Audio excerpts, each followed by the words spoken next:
Vamos a leer otra vez el texto. Bueno, mejor dicho, lo voy a leer yo. Esta vez voy a utilizar otra traducción que dice así: pues somos la obra maestra de Dios. Él nos creó de nuevo en Cristo Jesús, a fin de que hagamos las cosas buenas que preparó para nosotros tiempo atrás. Lo voy a repetir otra vez. Pues somos la obra maestra de Dios. Él nos creó de nuevo en Cristo Jesús, a fin de que hagamos las cosas buenas que preparó para nosotros tiempo atrás. Si pensamos en obras maestras, nos vienen muchas a la mente. Muchas a la mente. Por ejemplo, en España las tenemos. Tenemos obras artísticas fantásticas. Ahora se me viene en la mente una obra fantástica que está en Barcelona, es la Sagrada Familia. Está inacabada, sí, porque ya sabemos todo lo que ocurrió con las obras, lo que ocurrió con los planos, etc. Ahora mismo, como el creador, el diseñador, no está para terminar la obra y no dejó la forma para hacerlo, a ver cómo la terminamos ahora. Y esas obras seguirán, quizá algún día terminen. Pero es una obra maestra, es fantástica. Si pensamos en obras maestras, se nos puede venir la mente, por ejemplo, a la Mona Lisa. Ese cuadro yo creo que es más famoso que obra maestra, pero ahí está, famoso. La Capilla Sixtina, el David de Miguel Ángel. Nos encontramos obras maestras, obras fantásticas, mucho más bonitas y atractivas de lo que somos nosotros. Yo no veo que nadie jamás haya tenido ningún tipo de interés en cruzarse el mundo para venir a verme, a observarme y a decir: oh, madre mía, Jonathan, eres una obra maestra. La gente lo hace para ir a ver al David de Miguel Ángel. Yo nunca lo he visto, quizá algún día tenga la oportunidad de poder verlo. La gente cruza el mundo para llegar a París, ir al Museo del Louvre y entre cientos y cientos de personas alrededor, esperar, meter un poquito el huequito para poder ver la Mona Lisa. Hay tanta gente que no puedes volver atrás para salir. Tienen que abrirte para que tú vayas saliendo por delante. Porque es imposible, todo el mundo ahí acercándose para un cuadro que no sé, es muy pequeño, es un DIN A3, es que es muy pequeñito. Pero ahí está, muy famoso. Yo veo que todo el mundo va a Barcelona y quiere ir a ver la Sagrada Familia. Muchas cosas que ver en Barcelona, tampoco he estado nunca. Hay muchas cosas que ver, pero la gente va a la Sagrada Familia con sus andamios, con sus obras, con todo, pero quiere ir a verla. Sin embargo, aquí lo que Dios nos dice a través de su palabra, en boca del apóstol Pablo, es que nosotros somos la obra maestra de Dios. Nosotros somos la obra maestra de Dios. Y no lo somos por lo guapos, lo divertidos, lo inteligentes o lo atractivos que podamos ser. Somos la obra maestra porque somos la creación especial de Dios. Somos tan obra maestra y tan a su imagen y semejanza que nos dio la libertad para meter la pata y caer. Pero Dios vuelve otra vez, a través de Jesucristo, a crearnos. Lo voy a leer. Él nos creó de nuevo en Cristo Jesús. 2 Corintios 5:17. Somos nuevas criaturas. ¿En quién? En Cristo Jesús. Somos una obra maestra que ha sido restaurada. Somos una obra maestra que ha sido reconstruida. Somos una obra maestra imperfecta, pero para los ojos de Dios somos lo más preciado del mundo. No hay nada que hayamos hecho los hombres que sea igual de bonito que lo que Él mismo ha hecho con sus propias manos. Esto es lo que está en el corazón de Dios. Génesis 1:27. Creó Dios al hombre a su imagen, a imagen de Dios lo creó. ¿Por qué somos la obra maestra? Porque somos imagen y semejanza de Dios. Las obras que yo he nombrado, y no soy muy entendido en arte, hay gente que podría hablar aquí horas sobre obras maestras, son a imagen de los hombres. El David de Miguel Ángel es la imagen de un hombre. La Capilla Sixtina son pinturas que ha hecho un hombre pintando, bueno, que sea Dios, que si personas, que si ángeles, pero al final todo te lleva a representar al hombre. Sin embargo, nosotros somos la viva imagen de Dios, creación suya. Y versículo 28, y los bendijo Dios y les dijo, fructificad y multiplicaos, llenad la tierra y sojuzgadla, y señoread en los peces del mar, en las aves de los cielos y en todas las bestias que se mueven sobre la tierra. Somos creación de Dios y somos bendecidos por Dios. Somos colocados en un lugar absolutamente primordial en el mundo y Dios nos ha dado todas las bendiciones, nos ha dado todo lo que necesitamos. Tenemos que volver a este punto. No es que tengamos que irnos a vivir a un jardín lleno de flores y árboles, ya me gustaría a mí. Lo que tenemos que hacer es volver a esa esencia primera, es esa naturaleza donde con Dios lo teníamos todo. Estábamos llenos, completos y no necesitábamos nada más. Pero no es el mundo en el que estamos. Por eso tenemos que recordar lo que Dios nos ha dado. ¿Qué es lo que Dios me ha dado? Porque va a haber un día cuando nosotros lleguemos al cielo que va a estar ahí Jesús esperando para recibirnos y va a decir, muy bien, te he dado estos talentos, te he dado estas habilidades, te he dado este campo, te he dado estas cosas. Muy bien, ¿qué has hecho con ello? Enséñamelo. Y lo vas a tener que enseñar. Solamente el único objetivo que tenemos que tener es que cuando llegue ese momento podamos decirle, Señor, esto es lo que he hecho, he sido un fiel siervo tuyo. Imperfecto, torpe, pero he sido un fiel siervo. Con lo que tú me has dado, esto es lo que yo he podido hacer. Pero para poder hacer algo, tengo que saber qué es lo que Dios me ha dado de antemano. No intentéis hacer muchas cosas. Es el primer consejo. Parece un poco la conclusión, pero no intentéis hacer muchas cosas. La palabra de Dios dice que la palabra de Dios. La palabra del hombre dice que el que mucho abarca, poco aprieta. No intentéis hacer muchas cosas. Simplemente centraros en aquello que Dios os ha dado. Vais a meter la pata. Cuanto más queréis hacer, más la pata vais a hacer. Centraros en lo que Dios os ha dado. Ved de esos talentos o habilidades, capacidades que Dios os ha entregado, aunque sean ocultas, aunque estén escondidas, aunque no parezcan importantes o relevantes, búscalas y utilízalas para el Evangelio. Ayuda a los remanentes de la iglesia a que ellos puedan ver esto desde pequeñitos. ¿Cuál es el talento de ellos? Ahora, recuerdo, por ejemplo, hay un pedagogo, filósofo, José Antonio Marina, que trabaja mucho este aspecto. Os podéis buscarlo por internet y tenéis ahí muchos libros que él ha escrito. Además, tiene libros que forman una colección, Escuela para Padres, habla mucho de esto y además es creyente. José Antonio Marina, muy, muy importante. Además, él ha trabajado con algún gobierno en España sobre la educación y demás. Si queréis libros por ahí, yo os puedo prestar alguno. ¿Qué es lo que él busca? Tenemos que ayudar a los niños y a los jóvenes a encontrar su talento desde pequeños. Es su pensamiento. Hay gente que estará más de acuerdo, menos de acuerdo con lo que dice. Los expertos hablen y opinen. Yo no soy nadie para hacerlo, pero es este pensamiento. ¿Qué es lo que Dios le ha dado a mi hijo? ¿Qué es lo que Dios le ha dado a este remanente de la iglesia? ¿Cómo yo puedo ayudar a ese otro remanente? No, si no es tu hijo, me da igual. Es que son remanentes de mi iglesia, es mi familia en Cristo Jesús. Son míos también. Por lo tanto, vamos a ayudar a que ellos lo puedan encontrar. A veces lo que tenemos es muy poco. Y José lo sabía. José, en medio del sufrimiento y de la esclavitud y de estar preso y de sufrir, se aferró a lo único que tenía. Como dice la palabra, y Dios estaba con José. No tenía otra cosa.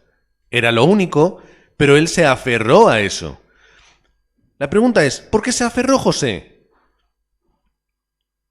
Porque su papá, Jacob, le estuvo dando el pacto, al igual que su papá Isaac le dio el pacto, al igual que su padre Abraham le dio el pacto a él. Su papá Jacob, su abuelo Isaac, su bisabuelo Abraham. El pacto que Dios le dio a Abraham lo fueron transmitiendo de generación en generación hasta llegar a él, José, que con su papá Jacob y con su mamá, antes de fallecer, le estuvieron compartiendo el pacto. Muere su madre, se queda sin ella, con las otras esposas de Jacob. Entended los tiempos en los que estaban. Una rivalidad entre madres, entre hijos, los hermanos que no le quieren. ¿Qué le quedaba a José? El pacto que él había entendido y comprendido, el pacto que él había entendido, que él estaba aplicando en su vida y estaba viendo que Dios iba a cumplir. Hasta el punto de que cuando él llegó a encontrarse con sus hermanos, después de una pequeña rabieta, él pudo perdonarles y decirles: vosotros no me habéis traído aquí. Dios lo ha permitido para que yo pueda salvar y hacer la evangelización del mundo. Esta es la respuesta de José. ¿Qué es lo que nosotros tenemos, lo que Dios nos ha dado, nuestras habilidades, talentos, capacidades y también el campo en el que estamos? ¿Cuál es el lugar en el que yo estoy? Mi trabajo, mi familia, mi iglesia. David, que pasó por muchos problemas, se aferró a lo que tenía. El pacto que le estaba llegando por parte de su familia. Su padre era sacerdote. El mismo Samuel le ungió y le levantó como futuro rey. Tenía eso tan grabado en su corazón que todo lo que él hacía, lo hacía y se esforzaba para hacerlo a la perfección. Era un pastor, pero era el mejor pastor. Intentaba esforzarse hasta ese punto. Leones, osos, defendía a sus ovejas con cualquier cosa. Y esto lo recordamos de la semana pasada. Si tenía que alabar a Dios, intentaba hacerlo de la mejor forma, a través de los instrumentos y a través de la composición de los cánticos, que luego se forma en parte el libro de Salmos por él, porque hay salmos escritos por terceras personas que se siguen cantando hoy. Lo hemos hecho hoy. La última canción es el Salmo 23, que también hablamos la semana pasada. Salomón, ¿qué es lo que tenía? Salomón tenía celos. David tenía seguridad en el pacto de Dios. Salomón obró con su humanismo para intentar perpetuar su posición en el trono por envidia de David. David no hizo nada. Obró en los tiempos y en los horarios de Dios, cayéndole la que le cayó, sufriendo lo que tuvo que sufrir, pero él pudo estar feliz. Como dice creo que es penúltimo cántico: yo me alegraré en las batallas porque yo sé que conmigo estás. Y es una imagen que a mí me parece imposible, porque esto además lo pensé no hace mucho, viendo una serie en la que había una batalla, una guerra en la Alta Edad Media, es decir, espadas, hachas, todo, ¿no? Flechas. Digo, o sea, yo tengo que estar ahí y es que yo no puedo, o sea, yo me muero, o sea, yo solamente del nervio y del miedo de que me vayan a dar un espadazo o cualquier cosa, es que me da mucha inseguridad, que yo no podría. Y veis ahí los guerreros como sin miedo, echados para adelante, llegan flechas, ni siquiera se agachan. Digo, están locos. Pero eso es lo que nos tiene que ocurrir cuando estemos en la batalla. Yo sé que conmigo Dios está. Por lo tanto, no voy a temer en la batalla. Yo miro hacia el frente y no solamente no temeré, sino que me alegraré. Sonreiré y estaré en primera fila. En primer lugar, primer punto. Cuando yo pienso en el mensaje en el texto que hemos leído hoy, somos creación de Dios y somos recreación a través de Cristo, tenemos que restaurar el templo que Dios desea. ¿Qué es lo que se hacía en el templo? Era el culto a Dios. Eso es lo que Dios quiere que estemos restaurando, porque es nuestra respuesta espiritual. Si nos vamos a Génesis 2, versículo 7, dice que Dios puso ese aliento de vida en nosotros. Y eso es lo que nos dio vida.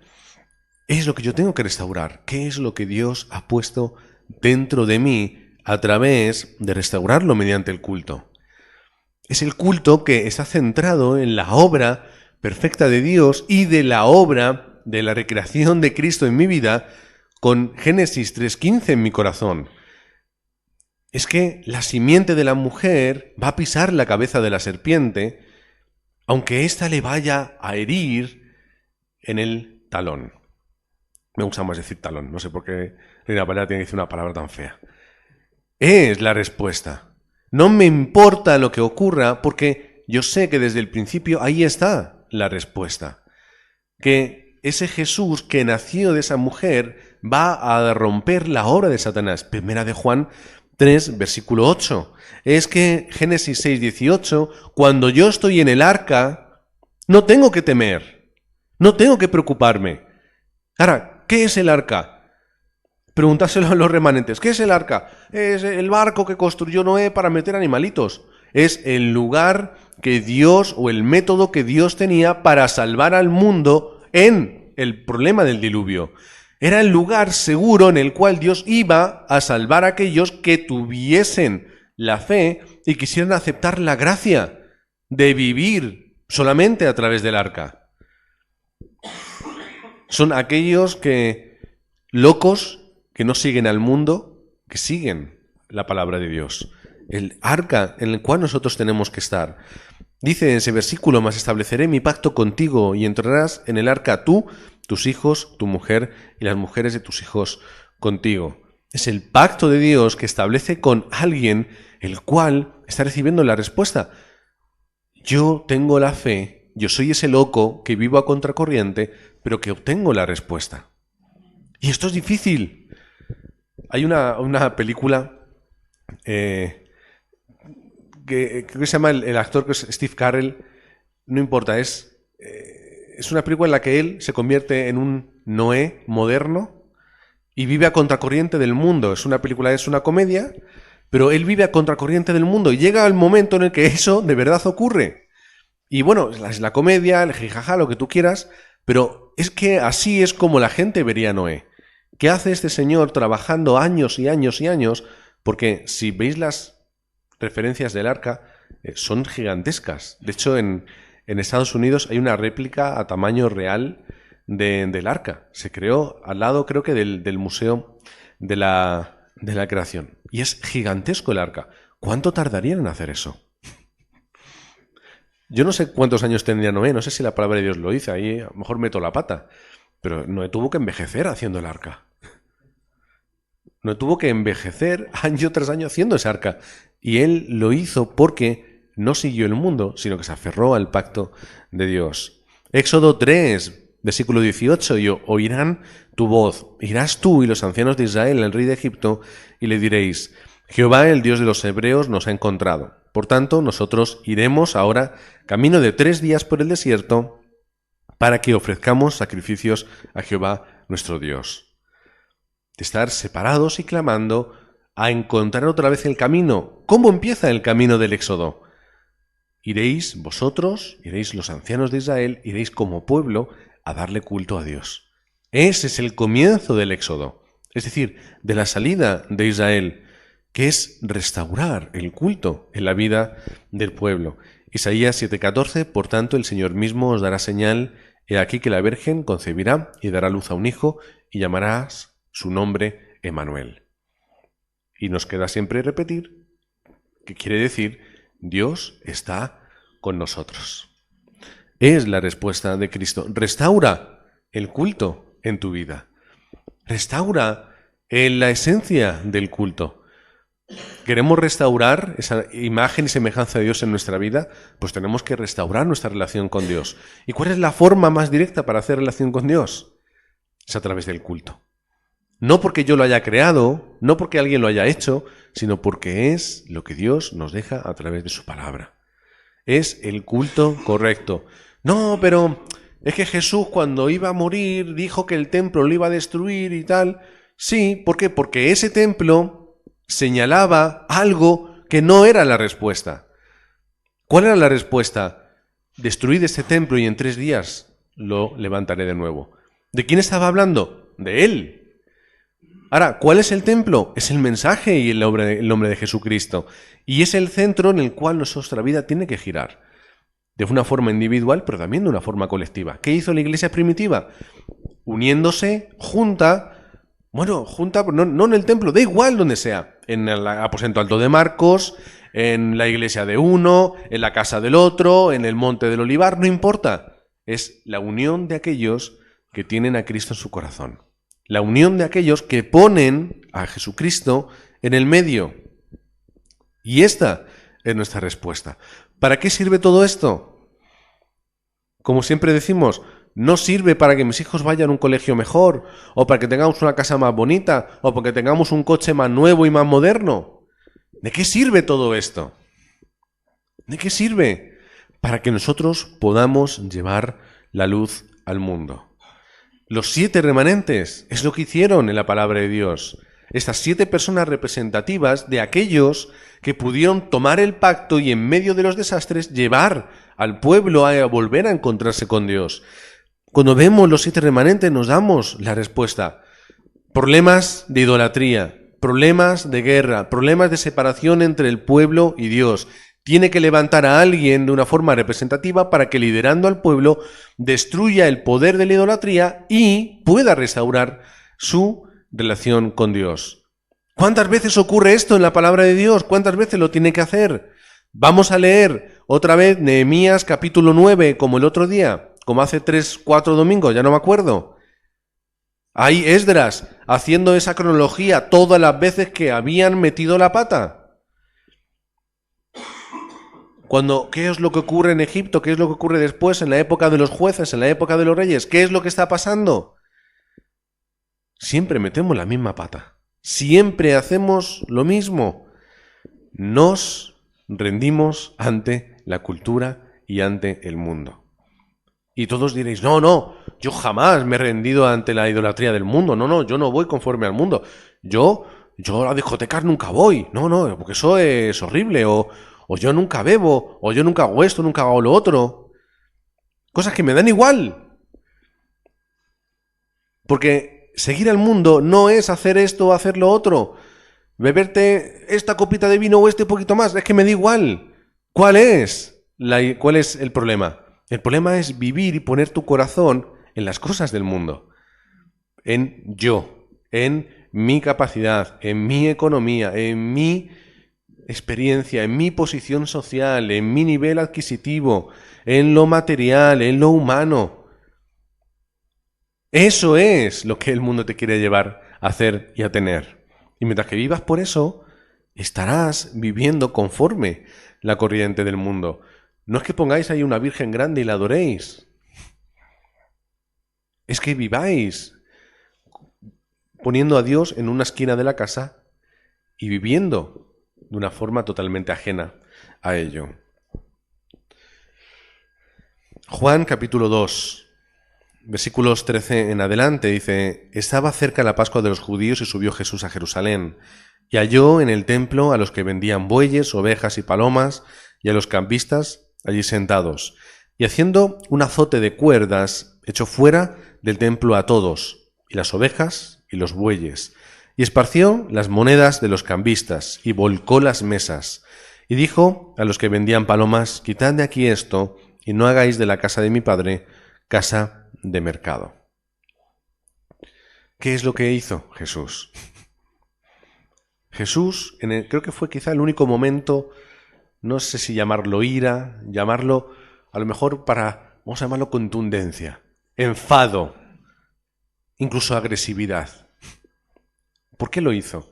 Porque se dio cuenta que el lugar que tenía que ser un templo, donde se levantasen los remanentes, donde la gente fuese a buscar sanidad real a los problemas de su vida, donde pudiesen estar abriendo su corazón a todo el mundo para que todo el mundo pudiese comprender el pacto, se estaba convirtiendo en un negocio.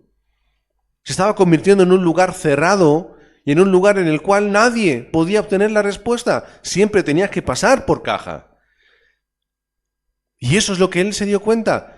La casa de mi padre la habéis convertido en un negocio. En vez de convertir la casa de mi padre en un lugar de sanación y de restauración. Esa es la respuesta. Porque ¿qué ocurre al final con el templo? Año 70, destruido. ¿De qué sirve entonces el templo? ¿Dónde iban entonces los judíos? ¿Cuál es la respuesta? Es darse cuenta de que el templo mora en nosotros. De que el templo ahora somos nosotros templo del Espíritu Santo. Somos nosotros templo de ese Jesús que llama a nuestra puerta y quiere estar con nosotros. de que esa respuesta, esa sanidad, la vamos a encontrar únicamente en Jesucristo, de que los remanentes únicamente se van a levantar cuando puedan comprender y aplicar el mensaje de Jesucristo, y de que esas 237 naciones que están a nuestro alrededor van a ser salvadas no por un edificio que está ahí inerte, sino porque nosotros llevamos el mensaje de Jesucristo a esos lugares. Y gracias a Dios hoy tenemos internet, con el cual no tenemos ni que pisar un avión. Aquellos que tengan miedo a volar, es que lo tienen fácil, no tienes ni que pisar un avión, no hace falta hacer así la evangelización del mundo. Es experimentar a Jesucristo y eso es lo que cambia el mundo. Eso es lo que cambia el mundo. Cuando Pablo va por los países y las ciudades compartiendo el mensaje, no lo lleva al templo. Ay, ahora tienes que ir al templo. No, experimenta tú en tu casa y en tu hogar, en tu aposento alto, que Jesús es el Cristo. Parte de ahí. Es la respuesta que nos dice Pedro. Somos real sacerdocio. Somos nación santa, pueblo adquirido por Dios para hacer la evangelización del mundo. Es lo que nos dice hoy Efesios capítulo 2. Leyendo en la otra versión, somos la obra maestra de Dios, caída pero recreada otra vez en Jesucristo, restaurada en Jesucristo, a fin de que hagamos las buenas cosas, que ya sabemos todos cuáles son las buenas cosas que Dios tiene en su corazón, pero no las cosas que yo tengo que buscarme en la vida hacer, sino las buenas cosas que Dios preparó para nosotros tiempo atrás. Es que ya está todo hecho. Es que es como ir a un lugar a mesa puesta. Es que es fácil, es que es cómodo, es que es sencillo. Solamente es, primero, volver a tu origen experimentando la restauración que Dios hace a través de Jesucristo. Déjate restaurar por Jesucristo. Déjate restaurar todas las áreas de tu vida por Él. Primera de Corintios 10:20. Deja toda idolatría y todo aquello que está poniéndose en el lugar de Dios. Quítalo de ese lugar. Primera de Corintios 10:20. Antes digo que lo que los gentiles sacrifican, a los demonios lo sacrifican y no a Dios. Y no quiero que vosotros os hagáis partícipes con los demonios. Está hablando de esa idolatría religiosa, cúltica, que había en Corinto, particular ahí, pero la esencia ¿cuál es? Ese corazón que esta gente está poniendo en esa idolatría, pensando que es el bien, al final lo que están haciendo es tener más problemas espirituales. Están cayendo en la oscuridad. No pongas nada en el lugar que a Dios le corresponde, porque es la obra que Satanás está haciendo para atraparte. Atrapa tu pensamiento y atrapa tu vida. Quítalo y pon únicamente a Dios en ese lugar. Recuerda, Nehemías capítulo 9, otra vez los digo, podéis leerlo en casa y ver cuál es el historial de vuestra familia, porque ellos también somos nosotros. No pensemos que nuestra historia que empieza en el 1517 con Lutero clavando en la puerta de la catedral un papel con muchas palabras. No son las 95 tesis en la catedral de Wittenberg. Nuestra historia comienza en Génesis y pasa por todos esos problemas. Son parte también de nuestro currículum.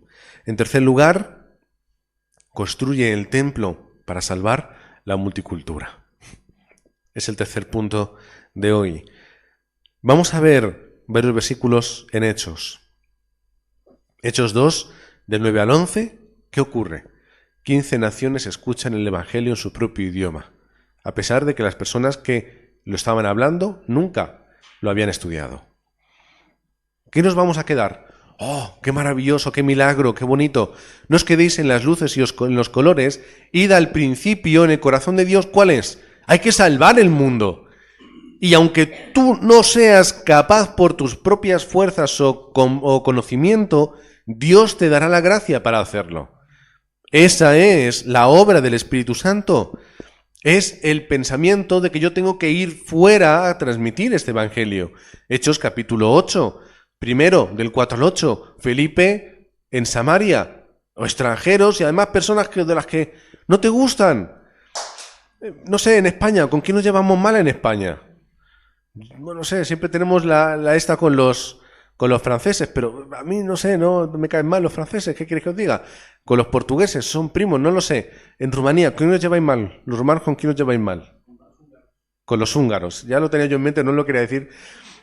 Yo creo que van a ser con los húngaros. Pues ahí tenéis que ir a darles el evangelio. Aunque sea con cara de limón, como diciendo, es que no, a ellos hay que darles el evangelio. En Corea les tienen un asco tremendo a los japoneses. Primero, por las invasiones que hubieron y por cómo dominaron el país y todo lo que hicieron en la guerra. Y segundo, porque son súper perfectos, son perfeccionistas. El japonés es la meta del coreano. Intentar ser lo estético y lo limpio y lo bien que lo hacen los japoneses siempre, aunque no lo quieran reconocer. Pero siempre al final es ser lo japonés. Hasta ellos hay que darles el evangelio. Y luego Felipe va a encontrarse con el eunuco ese etíope. A lo mejor Felipe no sabía ni lo que era Etiopía. O como se llamen, no sé cómo se llamaría en aquel tiempo. O a lo mejor tenía un nombre igual, no lo sé. ¿Quién es ese señor etíope, un país ahí que está en África? ¿Qué es eso? A él tienes que darle el evangelio. Hechos 11:20. La iglesia que sale de Jerusalén, algunos empezaban solamente a los judíos, porque los extranjeros no, pero había otros que sí que daban el evangelio a los judíos. Y ahí es como se forma la iglesia de Antioquía. Hechos capítulo 16. Es el ángel de Dios diciéndole a Pablo, tienes que ir a Macedonia, tienes que llegar a ese lugar, tienes que llegar a esa parte del Mediterráneo, esa parte de lo que hoy es Europa. En aquel tiempo, pues, las fronteras eran diferentes. Es al final, 19:21, el capítulo de Hechos. Me será necesario ver también Roma. Los dice Pablo. ¿Por qué? Porque es el epicentro del mundo, es el fin de la tierra, es el lugar central del universo, es de donde parten todos los países. La mayor multicultura de aquel tiempo en el mundo era en Roma. El centro del mundo. Y Dios se lo confirma. 23:11. Le dijo, así es necesario que testifiques también en Roma. 27:24. No temas, es necesario que comparezcas ante el César. Tienes que ir a ese lugar. Pablo lo dice. Aunque también dice en Romanos que quería ir de paso porque su pensamiento era ir a España. Así que eso nos lo llevamos nosotros. Pero es la respuesta. Y en palabras del mensaje de la semana anterior, Jesús mismo dice, yo tengo otro redil al que también tengo que ir. Y no es un redil secundario, porque al final dice un rebaño, un pastor. Está hablándonos la palabra de Dios y podríamos hacer un estudio desde el Antiguo Testamento sobre el plan de Dios hacia todas las naciones, para ser luz, para ser de respuesta y de bendición. José, ¿a quién bendijo con su posición de gobernador por la gracia de Dios? Bendijo a Egipto, pero a todas las naciones que había alrededor que iban a Egipto a por la comida que no había.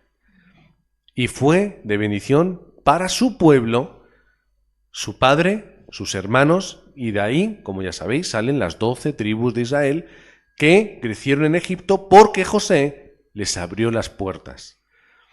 Si José hubiera dicho, hermanos asquerosos, me vendisteis y ahora la vais a pagar, y los hubiese encarcelado y matado, que es lo que a muchos de nosotros hubiéramos pensado, no hecho, ¿qué hubiese ocurrido con el pueblo de Dios? Ni 12 tribus ni nada. No sé qué hubiera ocurrido. Pero Dios sanó el corazón de José y además le dio la gracia para poder preservar a su pueblo y luego que pudiese crecer.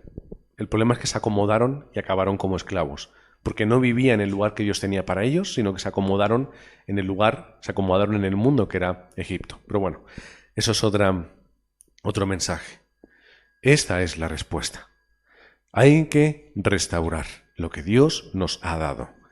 El templo que nos ha dado y la finalidad o la meta que Dios nos ha dado. Si nosotros lo restauramos, aunque sea de una forma sencilla y humilde, vamos a encontrar la respuesta.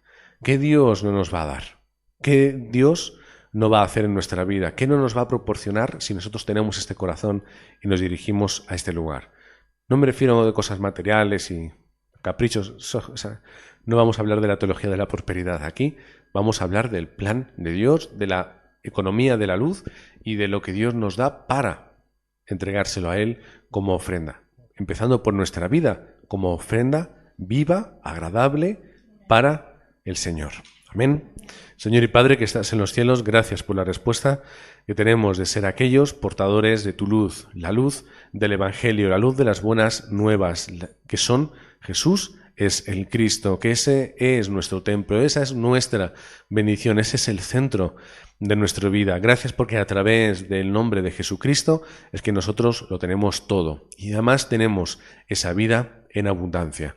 Oramos para que podamos volver a ese Génesis 27 y 28, esa imagen y semejanza tuyas, esa comunicación no solamente con nosotros mismos, contigo y con el mundo, esa comunicación que porte el mensaje de Jesucristo. Gracias porque somos esa recreación tuya, esa nueva criatura que hemos pasado de muerte a vida, hemos pasado de esa ley del pecado y de la muerte al espíritu de vida que mora en nosotros a través de la obra de Jesucristo. Gracias porque por muchas veces que caigamos, que metamos la pata, por muchas veces que mostremos y evidenciemos nuestra imperfección y nuestra incapacidad, tú nos sigues restaurando a través de Jesucristo, porque su obra no solamente fue, sino que es y será. Oramos en nombre de Jesucristo. Amén.